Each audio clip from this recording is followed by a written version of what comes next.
Alrighty.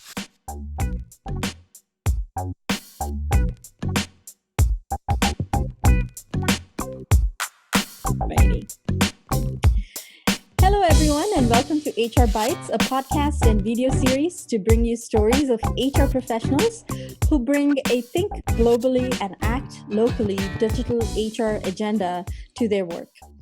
Everyday people who are driving digital transformations in their organizations, data-driven and future-fit digital HR leaders. This is your host, Jay Polaki, and today's guest is Melanie Peacock.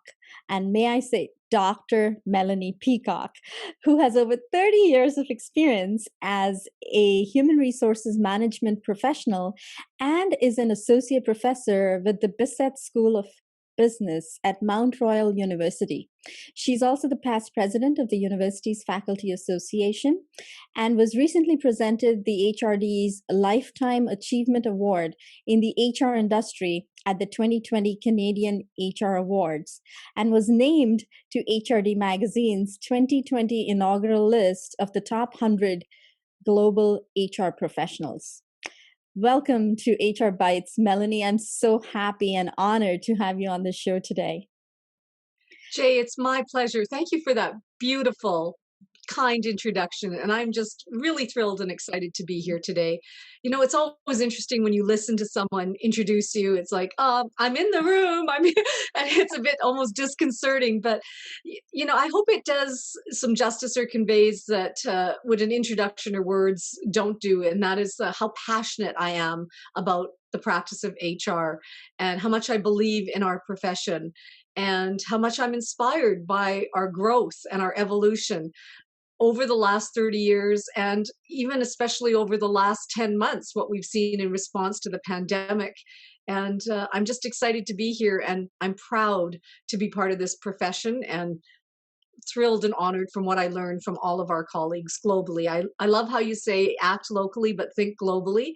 That really describes how I feel and how I like to believe I act. Of course, one of my favorite hashtags is hashtag global HR. So thank you. Absolutely. You know, you are the living example of that motto, the think globally and act locally digital HR mindset. That is the need of the hour today in HR and across all functions, I would say, in business. You know, we are called upon today to employ a digital first, people first mindset. And definitely over the past year, that has been more front and center than any other time in our profession. How do you think in your world, the pandemic has influenced the adoption of HR technology in the HR function? Yeah, so I'm going to share with you and the wonderful listeners out there. Thanks everybody for tuning in today. My perspective and my lens as an educator in a post-secondary environment, because I think it would be very interesting for people to know that, of course, we've had to pivot. I have this bad recollection now all of a sudden of a Friends episode when they're trying to move a couch, right? It's pivot, pivot. And boy, have we had to pivot. Maybe an overused word, but the visual that it brings to mind for me, Jay, is that, yeah, you know, you're trying to shift and you're trying to make something fit and you're not sure what to do. And you've got all these people trying to move something at the same time. So one, in order to pivot, you have to work together. There's a lot of communication, there's a lot of planning, and it is like moving a couch into an elevator, right? You have to move together, you have to have a plan, you have to think about how that's going to look, you have to be talking to each other while you're doing it. And it's really important that the objective is clear, the process to get there is clear, and then also a chance to debrief or evaluate and course correct. Those are all things that I've witnessed. As an educator too, what I've seen is, wow, just this huge embrace in technology to continue to be able to connect with students and deliver learning opportunities. You know, this can't stop because of what the pandemic has thrown upon us. And it's been amazing. It's been a terrific learning journey for me. And I think it's important for our listeners today to understand that what the students are being exposed to, because this is impacting the future practitioners of HR, our future business professionals, and how they understand, interact with, and integrate technology. So, what we've shown is in an educational setting, I found a good mix of synchronous or same time lectures. So, we'll all sign on to an online platform, have discussions, still be able to do brainstorming, still do breakout rooms, try to replicate as much as possible that in person dynamics and those experiences. Been blending that with asynchronous or individual or on their own time pre recorded lectures. So, trying to do a balance and get the best of both. When doing so, what we've really learned through the technology is you have to appreciate, respect, value people's individual time, their needs, such disparate needs in this trying circumstances and in this evolving landscape. So, balancing both synchronous with asynchronous has allowed us to do that. It's not been without its hiccups. And part of the hiccups, I think, are part of the learning. In fact, some of the really valuable learning.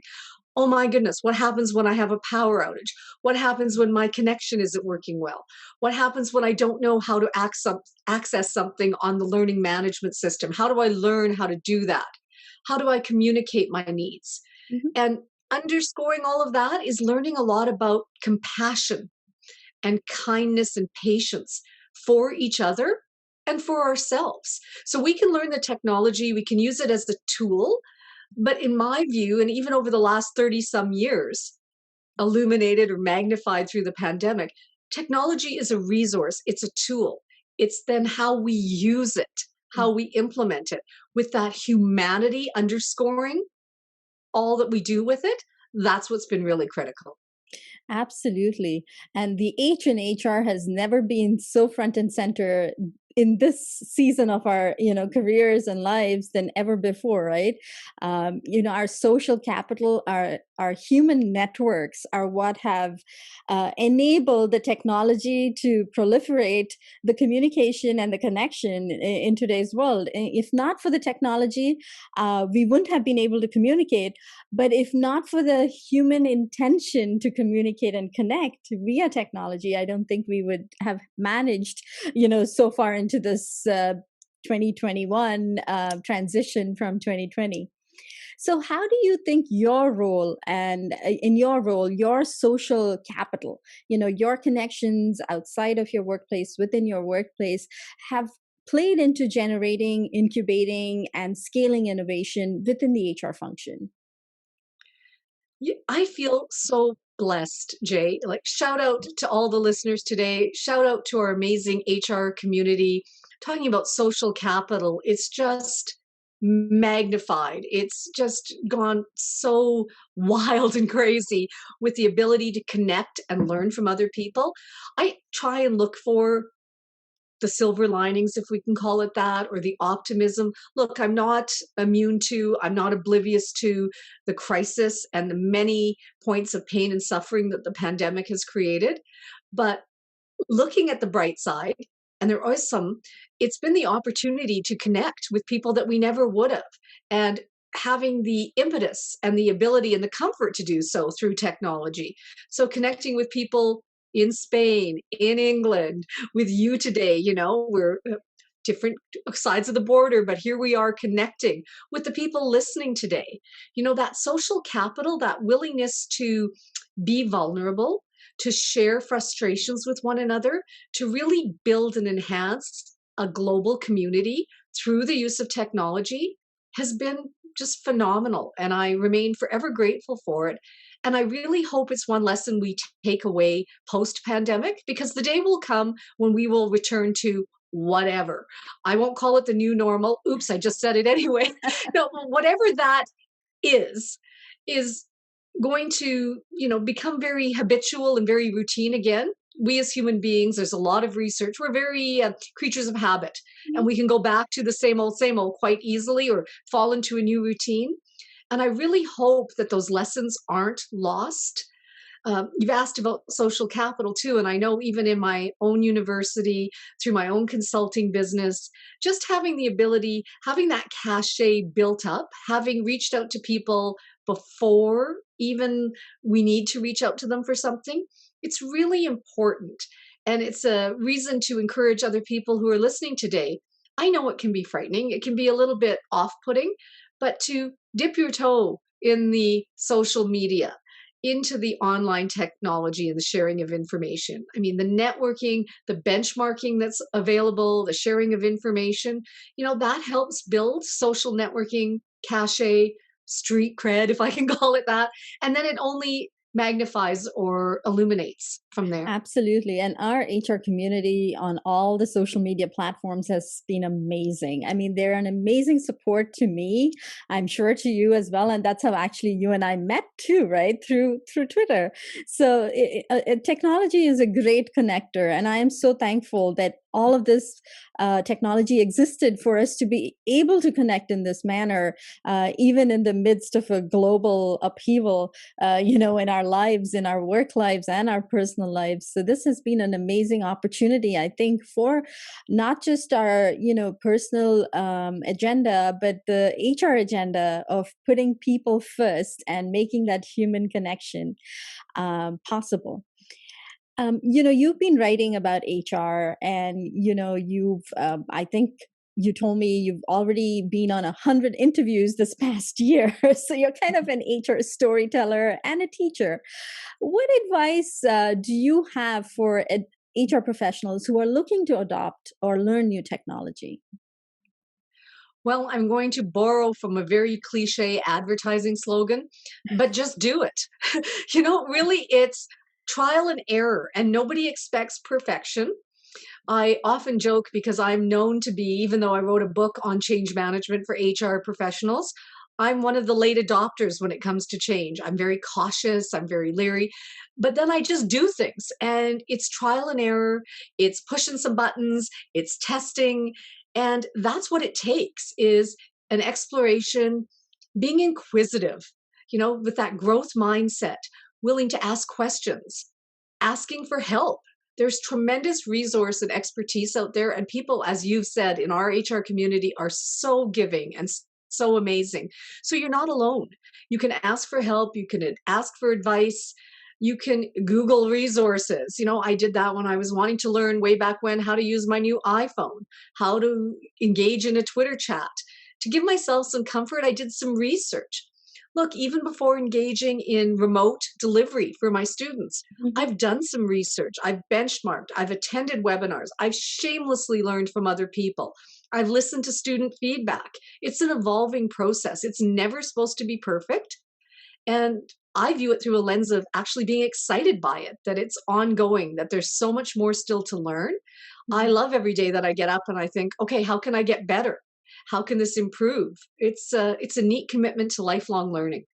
Absolutely. And that continuous learning cycle, I think, is what's kept us going. If not for the learning cycle, I don't think I would have progressed as much I would have, this past year. And technology was the big enabler there too, right?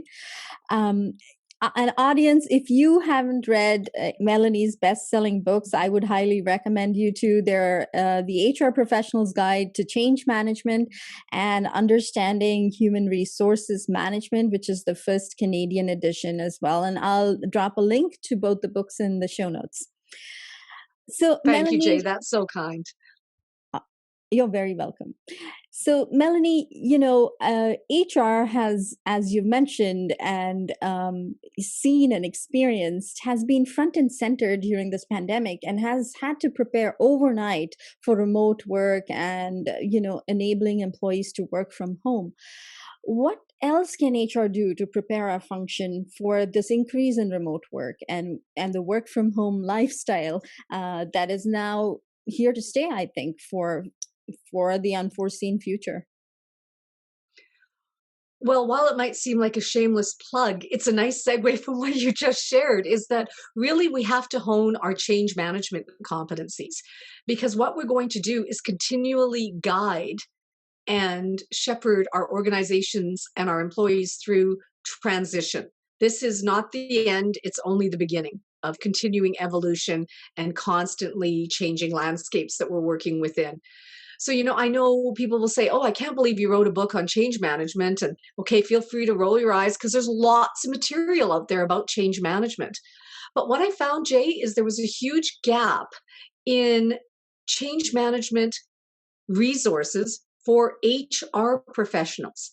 We as HR professionals have a lot of accountability and responsibility, but very little authority when it comes to change.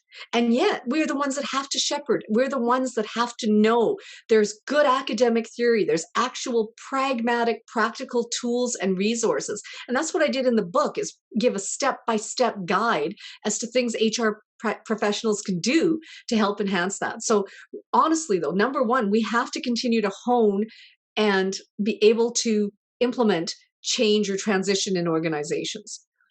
Absolutely. Yes. 1A would be then we have to do that for ourselves. We have to be able to model it. We have to be showing that we are comfortable with changing technology, embracing it, and using it effectively. We have to be able to show that while we're doing all that, we're doing so with the goal to help an organization succeed. Part of that means understanding the business, understanding how the company makes money, and understanding what the strategic mission and vision are, and how all those things we implement through the use of technology support and enable that. And that's really, really critical. We talk a lot about having a seat at the table. I really think in a lot of ways we have a seat at the table. And in fact, the pandemic has illuminated that, has really elevated HR in so many ways. But then I joke, Jay, and some listeners may have heard me mention this before.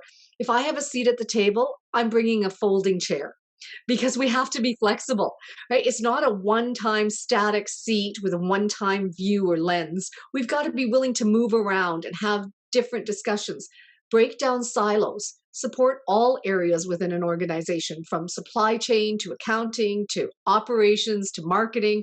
That involves some flexibility and some continuity.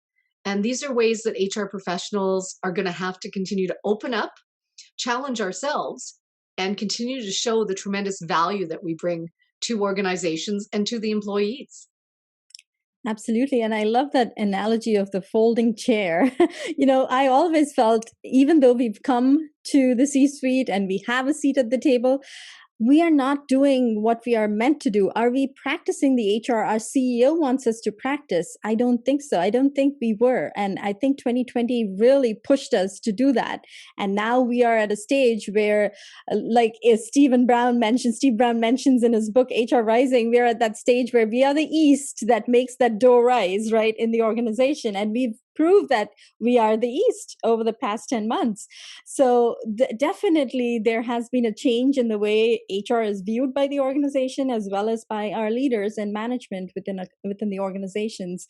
And that folding chair analogy, if I can extend it, I think it's more like a musical chair thing that we in HR have been playing over the past 10 months. We are not just the HR, we are the wellness gurus, the personal coaches, the counselors, the lifestyle advisors, and how to situate your desk so your Zoom meetings are done well for managers. We've been doing so many things as HR professionals, and this has been a great time for HR, to show what we are capable of and be able to help employees put that employee first, that human first perspective on the table, so to speak. That's such a lovely analogy. And I would just add, we're going to put a new spin on musical chairs, because the one difference will be when we are engaged in this, part of our role is to make sure that everybody does have a role or everybody has a seat. So it's a different type of musical chairs. As we played as a childhood game, somebody would be left without a seat and it'd be, uh-oh. Ours is a game of musical chairs where no one will be left without a seat. Everyone will have a role. Everyone will have a position. Everyone will understand their role. Everyone will embrace and feel engaged and motivated and valued in their roles. So we can still move the chairs around. We can still move the roles, but everyone has a place and everyone feels involved and valued. Absolutely. We all dance together. And we all take care, right? So that brings us to the fun section of our podcast today. This is the question connection round, and I'm going to ask you a series of questions, and I would like your response in a rapid fire manner. So who is one person you have gained in your network in the last year that you think more people should know about in the HR tech world? and I'm going to cop out. I can't choose one person. I know, oh, bad teacher, not answering the question asked. If my students do that, they'd be mad. I know it's supposed to be rapid fire, but I have to say, it's like the expression best friend. I don't like that expression. I don't have one best friend. You have friends that you engage with for very purposeful things. Some are better for having a cup of coffee with. Some are having a deep reflective conversation. Some are better for going to a movie. Same thing to answer this question. Already I'm getting the because I didn't do the rapid response. There are so many people online, and I know that I hope you all know who you are. Shout out to all of you. You've enriched my life. Encourage our listeners, please get involved in Twitter. Look on LinkedIn. There are just too many experts. I couldn't pick one. So, Okay. All right. Next question. Favorite LinkedIn learning or e-learning webinar series for HR technology? I'm going to say that learning about HR technology, this podcast already has been off to a tremendous start. So I'm going to give you a plug. You've been Thank you. so entrepreneurial. I did think deeply about this, but really, you're bringing in the human aspects into technology. And I would say that this is leading edge. And this is one that listeners need to, I mean that sincerely, listeners need to continue to stay engaged with. Thank you. I really appreciate that. Wonderful.